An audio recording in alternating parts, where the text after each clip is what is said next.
بلال کو جیسے ہی پتہ چلتا ہے کہ زارا ایمان کو داؤ پہ لگا دے گی تو اس وقت وہ اسے بہت ہی زیادہ سمجھانے کی کوشش کرتا ہے کہ زارا یہ سب کچھ مت کرو، تم بہت اچھے طریقے سے جانتی ہو وہ ایک انوسینٹ لڑکی ہے، اس طرح کر کے تم تیمور بھائی کو کھو دو گی۔ تو اس وقت زارا اپنے بھائی سے صاف صاف یہی کہتی ہے کہ نہیں، ایسا کچھ نہیں ہوگا، کیونکہ میں تیمور کی محبت میں لوگوں سے نفرت کرتی ہوں، نہ کہ ان کی محبت میں لوگوں سے محبت کرتی ہوں۔ یہ بات سننے کے بعد بلال کو اب کنفرم ہو جاتا ہے اس کی بہن کچھ نہ کچھ تو سیاپا ضرور کرے گی، کیونکہ وہ اپنی بہن کی فطرت سے بخوبی واقف ہے۔ یہ بات وہ ایمان کو بار بار سمجھانے کی کوشش کرتا ہے، مگر ایمان ہے کہ نہ تو بات سنتی ہے اور نہ ہی سمجھنے کی کوشش کرتی ہے۔ اس وقت بس ایک ہی بات بار بار دہراتی ہے، یہی کہتی ہے کہ زارا بھابی نہ جانے مجھ سے کیوں ناراض ہے، یہ بات انہوں نے کی ہے۔ تو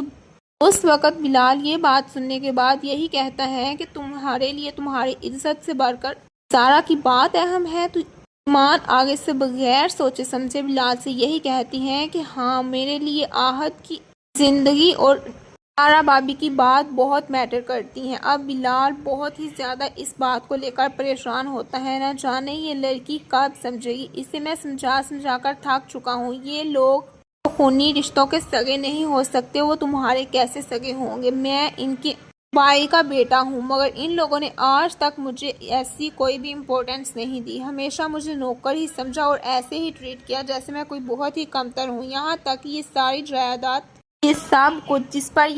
جس پر یہ لوگ اتنے کتراتے ہیں کسی اور کی نہیں بلکہ میری ہی ہے، میرے باپ کی ہے، مگر ان لوگوں نے ایسے قبضہ کیا ہوا ہے جیسے کہ ان لوگوں کی اپنی ہو، اور قبضہ کرنے کے بعد کتراتے بھی ایسے ہیں جیسے واقعی میں ان کا حق ہو۔ ایک طرف جہاں بلال ایمان کو بہت زیادہ سمجھانے کی کوشش کرتا ہے تو وہاں ہی ایمان اپنے پاؤں پہ خود کلہاڑی مار رہی ہے، کیونکہ وہ آہت کے پاس جاتی تو ہے مگر اس وقت اسے یہی کہتی ہے کہ ہاں، میں تمہارے منہ سے یہی سننا چاہتی ہوں کہ میں تمہارے بغیر نہ تو جی سکتا ہوں اور نہ ہی مر سکتا ہوں۔ تو اس وقت آہت واقعی میں بہت سیریس ہو کر یہی بات کرتا ہے۔ یہ بات سننے کے بعد ایمان بھی شاکڈ ہو جاتی ہے، کیونکہ وہ آہت کے پاگل پن سے بخوبی واقف ہے، جس طرح اس نے پہلے بھی یہ حرکت کی ہے۔ تو اس وقت اسے واقعی میں ڈر لگتا ہے، نہ جانے اب آہت کیا کر بیٹھے گا، کیونکہ آہت تو واقعی اس کا دیوانہ ہوا بیٹھا ہے، مگر لیلا کو یہ سب کچھ ہرگز منظور نہیں ہوگا۔ اس نے تو آج تک اپنے شوہر بلال کو ایکسپٹ نہیں کیا اس کے سٹیٹس کی وجہ سے، مگر آج وہ کیسے آہت کو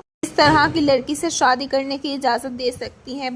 وہ ہرگز نہ تو اس بات کو ایکسپٹ کرے گی اور نہ ہی ہونے دے گی کہ آہت اتنی